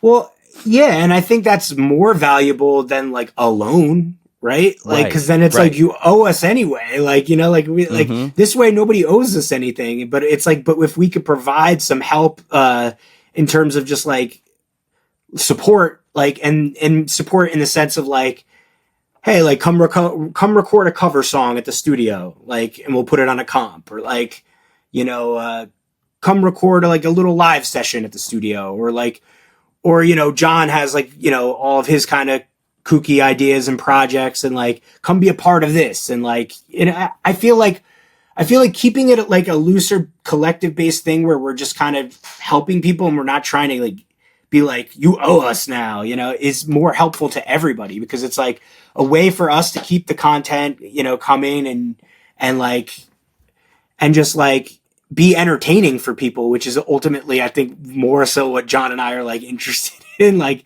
is like being a part of something that like people can like laugh at, or like not even laugh at, but like laugh with, or, you know, enjoy, like content that people can enjoy. Because it's like, I almost do hate being like reducing what everybody does nowadays to content, but like it's just like it's that's the world we're living in. So it's kind of like creating little like bits of content that people can kind of digest easily is exciting to me. And like, I feel like anything like that we did like with the soup comp and with the breakfast comp, and like I know we did a covers compilation too, where like each band covered a song. Like all of that kind of stuff to me is like just like small ways that we can show like that we care about the community that we're like a part of, but also like stuff to like make people like have a laugh and feel like they're in on this big joke altogether. Like, because the soup thing is silly. It's like it's inherently silly, and people liked that. But it's and fun too, right? Right. It was fun for people to be like, write a song about soup, and they, you know, how many submissions we got? We got more submissions than we even could fit on, like than we even ended up going with on the thing, and that was overwhelming because I don't think either of us really thought that like our networks were that big where we would have all these people pouring in. But you know, it's just. I feel like when you keep things just light and fun and you don't have all these expectations on them, that's when it feels really rewarding, because you're not setting yourself up for this like weird disappointment when it doesn't meet some kind of like ridiculous goal that you might have had in mind or something, you know? Yeah. You'll be pleasantly surprised if it pops off. And that's what honestly, you know? I was like, I don't think clearly like, I'm not going on fucking Fallon to talk about the soup comp, but it popped off enough that like I've seen like a couple people have like fucking a couple people have had like over 1,000 streams on their soup comp song, and some people their soup comp song is their most popular song on Spotify. Yeah. So somebody's freaking listening to it. Like, you know, I don't know. It's like I love the inside jokes that just become like they snowball into something that's just like, oh, now it's like a 25 song compilation about soup. Like, totally. It's a culture building vessel, really, right? Like, that's it. That's exactly it. Yeah. And you're reminding me of this quote that I think I made up, but I might not have. I might have heard it somewhere, but I say it all the time now, where when people ask me how something did, I'm always like, kind of worse than I thought, but better than I expected. Like, because I'm always I'm like, yeah, I'm going to do something so that I can present it, right? Like each podcast episode, let's say, like, right? Like if it pops off and we get 1 million views on here, hell yeah. Right. It's not going to happen though. Right. Right. Exactly. But I still approach it with, I'm sure you do that with your records too, right? Like every record, maybe you're not approaching it to be like, never mind, because that's not what you're trying to do, but you're definitely approaching it to be like Bleach, right? Like you never know if that artist will go on to be something Nirvana. You're going to approach it that way, but you never really, you know, expect it to do that. And it's like the thing that I like mainly want to like gain out of working with other people too is just like making people feel like they can create what they want to create, as opposed to me like imposing some shit onto them, you know, like we need to do it this way. And that's why that's why I said like earlier in the interview when I was talking about how like I feel like each project has different needs, and like, you know, like how I was talking about, like sometimes it needs to be a little more digital and it needs to be a little more edited and a little more locked in. Sometimes it needs to be more loose. Like, I just look at that, like where it's like, I just want, like, if there's any goal that I have in creating like and producing records with people, is like that their true authenticity shines through in the work. And that that doesn't mean necessarily that like everything's going to be pitch perfect, but like, as long as there's a part of them that's translating that is truly them, I feel like it's great. Like, and I don't want to overthink it. I'm like, this is great. If it's you, it's great. If it's honest, it's great. Like, you know what's so interesting about that? And there's a huge parallel here to so with your production, listening through that playlist that you had sent me. I really like that, by the way. I think that every ancillary person in the music world should have something like that, including me. I've been meaning to make one of the podcasts, It's just like it's like Pizza time Bagel. capsule. Yeah. It's just a place for like someone to see where your branches go out, right? And how you're connected through, and maybe discover something in there that they didn't know that's close in those circles like we're talking Exactly, about. yeah. Because every person is so unique, like, and they all have their own voice, and it's like, it's a Venn diagram, right? Like we all have our own circle and they all overlap in these weird ways. And when you like, if like I know you, and then it's Harrison's a great example, right? Like if Harrison knows me and Harrison knows you, the likelihood of us meeting increases, especially as the number of people that are similar rise, right? yeah. But with that playlist, one of the cool things that I noticed listening to your work through all of these different artists is you still have a sound that I can hear. I don't know if I could pick it up. I don't know if I'd like hear a random blind song and be like, oh, that's a Max Rauch production, but like they all have their own flavor to them. There's like some nice saturation, even on the ones that are a little more like digital, right? Like they're still like, they're like a little saturated. They're warm. Cool. There's a vibe to them. And but at the same time, what you're saying is I've also noticed too, is that there's a diversity of artists that you've recorded. Like there's some like, thrash metal stuff. And there's some like, songwriter like people and everything in between. Yeah. But they still all fit together, and they still all have the artist come through transparently, and it has like a Steve Albini kind of vibe to that in that way, right? Like it's like the artist is coming through. I don't feel like you're injecting yourself in there like some people do as a producer on purpose, and that's their vibe. I don't get that from you, but I still can hear it in there, which is cool. Well, because sometimes I find that the people I work with are more talented musicians than I am, so what am I going to tell them how to play their instrument? And they should be, right? Right. I'm like, I just want to be. It's like if it's just like taking a lot of the like, and everybody, I'm not trying to be like, oh, I have no ego at all, but like trying to take as much of that shit out of it as possible is better. It's like, it's just trying to be like, hey, like I'm not perfect. Like if like you're not perfect, no, like, but we can tell a story, right? Like, and we don't have to be perfect. We just need to tell the story. Like, and the story has to have like an energy and a authenticity and a vibe, and then we're good. Like, I think a lot of the overthinking when it comes to making records is what really starts to like make me feel crazy, where I'm just like, I don't want to sit here making it like some arbitrary decision. Like, let's get to like the stuff that matters. Like, what the fuck does this song mean to you? And how do we communicate that? Because that's ultimately what somebody is going to resonate with, right? The feeling. It's like, and that's your job a lot of time, right? Like, because the artist can get stuck on that. Yes. And you're there to say, this is, you did it.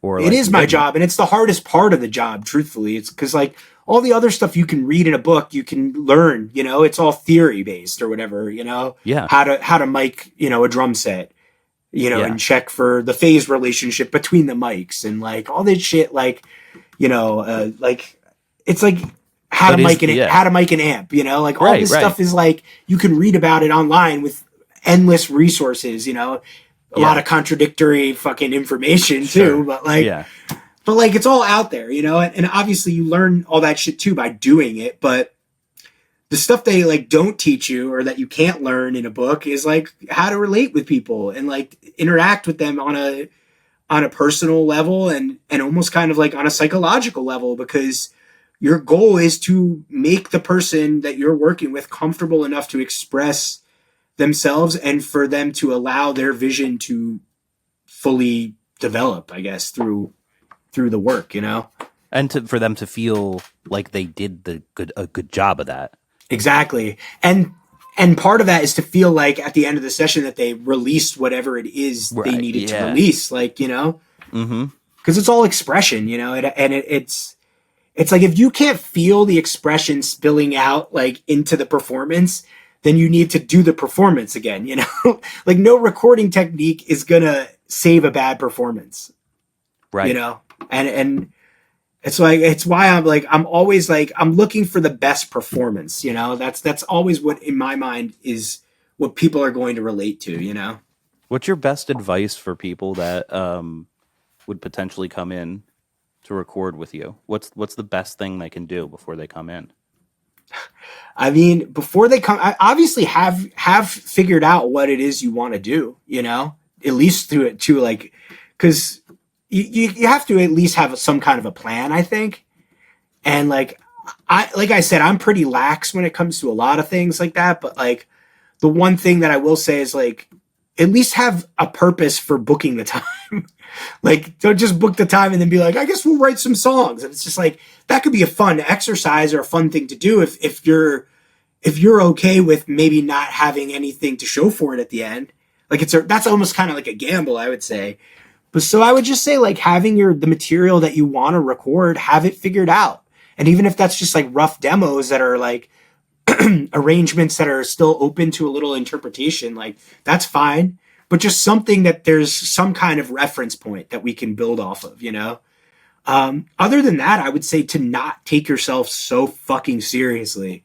Just try to enjoy the time. Like, try to have fun, you know? Like, try to make it an enjoyable experience. Like, don't make it feel like you're going to the fucking dentist. Like, Mm-hmm. you know what I mean? Yeah, it Like, should be exciting, right? And it's this self-imposed pressure. And I think, like, this shit that people put on themselves, like, where it's like, I have to be perfect. I have to like, it has to be the best performance. It has to, and like, I know I'm talking about how I want a great performance out of people, but I find when they put that pressure on themselves to perform, it ends up being this like act of like self-sabotage in a way. Right. None of the best performances that have ever happened on the stage of the Grammy Awards performances or whatever, right? Like, exactly. Like the like, highest stakes exactly to those people, right? So part of it is creating an atmosphere down here where I feel like people can just feel like they're home, you know? Right. And that's the whole vibe. Yeah. Domestic Bliss. It's like, it's the whole vibe that it's like, I wanted it to feel like a basement studio. Like, I wanted it to feel like you're just with your friend. Like, I wanted to capture that feeling like of like the way I felt when I was like watching my brother's friends play music, you know? Like, or like when I was first learning how to record music, which was like in that same basement where it was just like it was filled with like excitement because you're just like, I don't know how any of this shit works, but I'm having fun. Like, I'm just so stoked to be able to hear something coming back through the speakers that sounds like me. And that, you know, it's like the excitement in it and not all this judgment that people put on themselves of like, I have to make a great thing. Like, this is important. It has to be awesome. It has to be perfect, because then you just start digging a hole. You start digging a fucking hole because there is no such thing as perfection. It's a pursuit of, it's really like, it should be in service and pursuit of like a feeling as opposed to like this idea of perfection or whatever that even means, you know? I once heard, that's my philosophy. I don't know. I once heard the Grateful Dead talking about their recording versus live, and I think that they have a bad analogy for recording. And I love their live recordings. I love their studio recordings too, but I think it was Jerry Garcia said that recording in the studio is like putting together a ship in the bottle. And playing live, I forget what he used, but like you're reminding me of that because like that sounds like it's not fun to me. Putting a chip in a bottle together, right? Like, and I love recording, but like I do not approach it that way at all. It's like a live performance that I'm doing in layers or in phases or with like a sterile sort of environment, right? But like it's not like I'm trying to like surgically, like that's not creative, right? It's not, but it's funny because you'll find people whose first instinct is to want you to record them that way. Like they'll be like, okay, let's just punch this part in. Let's punch all like my clean guitars and all my dirty guitars completely separate. Like no cohesive takes. Like I want to just do a punch in of the verse, a punch in of the chorus, and like we'll loop that. And I'm just like, it's like that's fine, but you're going to. It's tough too. It's gonna lack feeling. Like you know. I've tried that a lot myself. Like vocals are the hardest thing for me to track, and like myself by myself, you know, because you Yeah. don't know, like it's so subjective, and it's so easy to change like the way you're singing it too on the track. So you're like, was that better, or is it just different, right? Like it's Yeah. like, but yeah, one thing I've learned is like I can maybe do a verse at a time, maybe, Yeah. but I Yeah. usually like to do a full take, and I'll See, do I'm 50 takes, you know. Yeah. Yeah. See, I would rather do that and then comp between them as opposed to just trying to punch in each spot, because it's just unnatural. I love a full take. If I can get a full take at everything, I love it. Like, Yeah. you know, if I could get the drummer to play through the song the whole entire time and I'm not having to punch anything in, like, to me, that's a win, you know, because 1000%. Yeah. because it's just like music exists in like when you're seeing a band live, like they got one shot to play that song, you know, and it's like, and like the way it is the way it is, you know. And I know bands nowadays, like they'll play with in-ears and they'll have click tracks and they'll have backing tracks, but there's just something to me that's just like special about like it could all go wrong. Yeah. You know, like who's the guy that recorded Jimi Hendrix? Do you know his name? I forget his name. Eddie Kramer. Eddie Kramer. Yeah, Is that him? I think it's him. Yeah, I think I watched his master mixing with the masters, and he said like rock and roll is supposed to be dangerous, right? Like there should be a danger to the recording. And tape was nice. He was talking about tape. Like he's like, you know, you only have fresh tape once or whatever, and you know, that's very true. Yeah. Anyway, we're almost up at 2 hours. We should probably call it, but this has been great, man. It's fine. Oh, dude, I had so much fun. Thank you. Me too. I hope I made sense.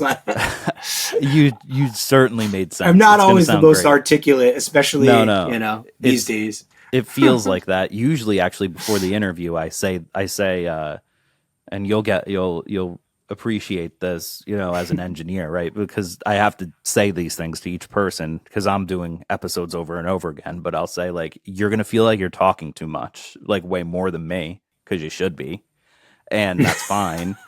And I always feel like that. Though, you're not gonna feel like you're like I'll guide you through the stuff. Like if you feel like you're not talking about what you should be, you are. Because if you're not, I'll route you. This was a great conversation. There was so many nuggets of things in here that I'm really happy that we captured. And I'm glad to hear that. Yeah, this has been great. It was really nice talking to you. Yeah. Oh, thanks. And yeah, I hope if people are still listening, thanks for listening, and definitely check out Max's. I'll put links in the description to the episode.